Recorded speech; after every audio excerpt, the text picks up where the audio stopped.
You've been called for jury duty and you are dreading having to serve time as a juror. You want to know why? It's because you think you're going to have to be sitting there for weeks trying to decide who's more likely right than wrong, who is more believable. Come join me for a moment as I share with you some remarkable information that's going to alleviate all of your fears. Hi, I'm Jerry Oginski. I'm a New York medical malpractice and personal injury trial lawyer practicing law in the state of New York. Today I'm coming to you from Boulder Creek in Boulder, Colorado, where I'm visiting my daughter in college, and she and my wife are off shopping for a while, and I have a few minutes to share this great information with you. So now, you're dreading, you got that jury notice, and you're dreading having to go and to sit there for weeks and weeks, deliberating who's right and who's wrong in a medical malpractice case, or in a wrongful death case, or in an accident case. And now you don't want to go. You know in your own mind you're going to tell the attorneys during jury selection, hey, there's no way I could sit as a juror because I can't sit here for weeks trying to decide who's right and who's wrong. Well, let me share something with you that may alleviate all of your fears. And here's what it is. Did you know that after the trial is over, now you, as part of the jury, go in to deliberate? You are going to decide who's right and who's wrong. You're going to decide who's more likely right than wrong. And by the way, you don't have to sit in the jury deliberation room for weeks on end trying to make 100% certain that what the injured victim is claiming is true. You don't have to do that. Why?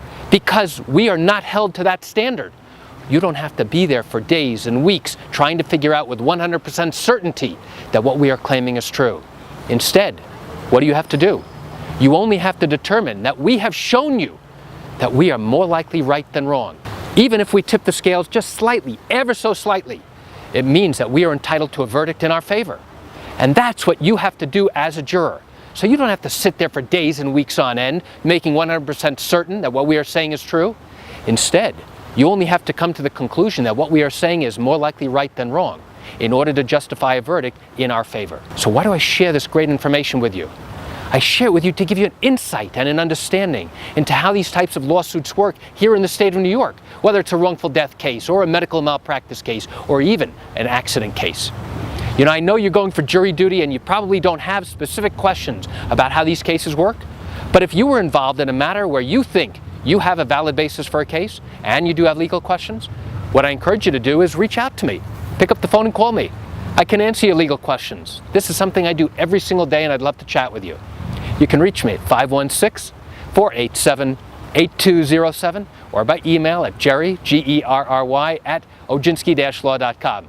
And by the way, if you're a juror, you were selected on a particular case, don't call me because I can't give you any legal advice about your particular matter that you're sitting on. The judge will tell you you are not to have any outside discussions with anybody about the case that you're actually sitting on. Well, that's it for today's quick video. I'm Jerry Oginski. Have a wonderful day.